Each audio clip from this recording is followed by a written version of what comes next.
नमस्कार। रविंद्र महतो जी का एक कमेंट आया है जो कि किसान भाई है, वो पूछ रहे हैं कि सर मैं शेयर खरीदता हूँ और दूसरी तरफ मैं ज़मीन खरीदता हूँ, अगर दोनों में फ्रॉड हो जाए तो किसकी सुनवाई जल्दी होगी? तो मैं रविंद्र जी मैं आपको बात बता देता हूँ। अगर ज़मीन की फ्रॉड हो जाती है तो आप केस करोगे, आप सिविल केस में जाएगा जो कि 10 साल, 20 साल, 30 साल कभी-कभी कुछ तो निकल जाता है। लेकिन आप शेयर मार्केट में जब शेयर खरीदते हैं तो आपके साथ जब फ्रॉड होता है तो उसके लिए रेगुलेटर बना है सेबी, जो कि उसका बहुत कड़क नियम है, जो कि चार्ज लगा सकता है, जेल में भी डाल सकता है। और रह गई बात कि शेयर मार्केट में जो कंपनियां जो होती हैं तो आपकी ज़मीन से तुलना की जाए तो आपकी ज़मीन जो है 4 साल 5 साल में दो ज़्यादा से ज़्यादा 2 लाख 4 लाख या 10 लाख की इनकम कर सकती है। लेकिन कंपनी की बात करें तो कंपनी जो है वो करोड़ों ओवर टन की काम करती है, जो कि हमारे देश की इकोनॉमिक से बहुत मिलता जुलता है, जो कि बहुत प्रभाव डालता है। क्योंकि शेयर फ्रॉड होने का मतलब है कि बहुत बड़ा गड़बड़ है। तो रह गई बात कि शेयर मार्केट में जो शेयर का जो प्रक्रिया होता है, कानूनी तौर तरीका, वो जल्दी हल हो जाता है। लेकिन उस ज़मीन का रह गई बात, तो ज़मीन का सालों साल तक चलता है। और दूसरी बात रह गई कि अच्छा, एक बात है कि हमारे गांव में मैं 2022 में जब डीमैट अकाउंट खुलवाने गया था, तो कभी-कभी बड़े-बड़े अधिकारियों को भी मालूम नहीं रहता है कि डीमैट अकाउंट क्या होता है, ये किस काम में आता है। तो मैंने एक बार एसबीआई बैंक में गया और बैंक मैनेजर के पास गया जो कि सूट-बूट में बैठा था। तो उससे मैं पूछा कि सर क्या मेरा डीमैट अकाउंट खुल जाएगा? तो उसने बोला अरे डीमैट अकाउंट क्या होता है? मैं तो पहली बार सुन रहा हूँ। तो उस उनके पास 2-3 लोग बैठे थे जो कि बैंक का कुछ काम था उन लोगों का, किसी को पैसा निकालना था, किसी को लोन लेना था, किसी को अपना सोना गिरवी रखना था। तो उसमें से एक आदमी बोला, अरे सर ये डीमैट अकाउंट जो होता है इसमें शेयर खरीदते हैं और शेयर जो बढ़ता है उसको बेच कर पैसा कमाते हैं। तो बैंक मैनेजर जो है वो पहली बार सुना, तो मैं बोला उससे तो क्या खुलेगा? तो बैंक मैनेजर अपने बोला कि नहीं, ये तो मैं पहली बार सुन रहा हूँ, यह सब मेरे पास सुविधा नहीं है। तो कभी-कभी ऐसा होता है जो बड़े-बड़े लोगों को मालूम नहीं रहता है। एक बार की मैं बात बताता हूँ, जो मेरे गाँव में एक लड़का था, बैठ के ट्रेडिंग कर रहा था मंदिर पर। तो गांव वाले 2-4 लोग लड़के गए तो वो लोग बोले कि भाई मेरा पैसा लगा दो, मेरा पैसा लगा दो।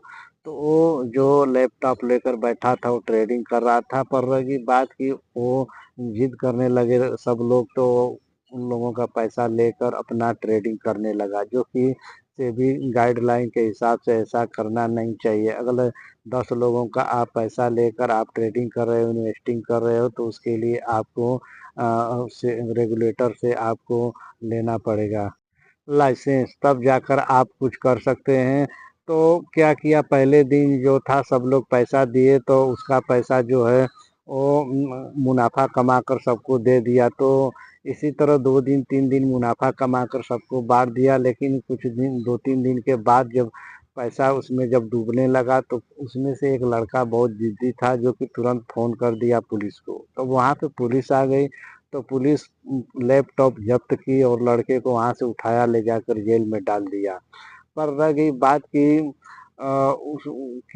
उसको नहीं मालूम था। पुलिस वाले ने, वो दरोगा बाबू थे, वो जाकर उस लड़के से पूछे कि ये सब क्या करते हो? जुआ खिलाते हो, सट्टा करते हो? तो उसने बताया कि नहीं सर मैं ऐसा-ऐसा कर रहा था, ये लोग ज़बरदस्ती बोले तो मैं किया। तो शेयर मार्केट के बारे में उसको जानकारी नहीं थी। तो वो ले जाकर उस लड़के से बहुत गौर से पूछा और समझा, तो वो बोला अच्छा ये बात है, ये बात स्कूल में क्यों नहीं पढ़ाई जाती? तो उसके बारे में वो जाकर समझा। तो उसने कुछ थोड़ा जानकारी भी दिया, सर यह स्कूल में इसलिए मार्केट की बातें नहीं बताई जाती है कि आपकी इनकम के ऊपर है। आप जितना रिस्क लेना चाहे उतना रिस्क ले सकते हैं। अगर मैं बता दूँ कि नहीं यहाँ शेयर मार्केट है, यहाँ पे पैसा डबल होता है, आप जाकर लगा दोगे, अगर पैसा आपका डूब जाएगा तो उसका कौन ज़िम्मेदार होगा? इसके वजह से क्या है कि इसमें रिस्क है, इसलिए पढ़ाई इसका नहीं होता है। बिज़नेस जो होता है वो सीखा जाता है, कोई बताता नहीं है।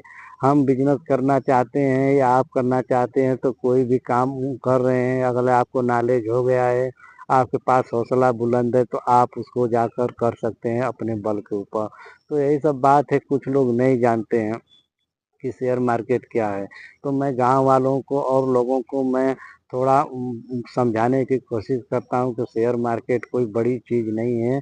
शेयर मार्केट में अपने कमाई का एक हिस्सा लॉन्ग टाइम इन्वेस्टिंग में आप निवेश करो। देखिए, यह सब वीडियो मैं केवल जानकारी के लिए बताता हूँ, यह निवेश सलाह नहीं है। निवेश करने से पहले अपना खुद का रिसर्च कीजिए, खुद समझिए कि शेयर मार्केट क्या होता है, शेयर मार्केट कैसे काम करता है, ट्रेडिंग क्या होता है, ट्रेडिंग में खतरा क्या है और लॉन्ग टाइम इन्वेस्टिंग में क्या होता है, पैसा कहाँ बनता है, वेल्थ कैसे बनती है, ये सब आपको समझना होगा।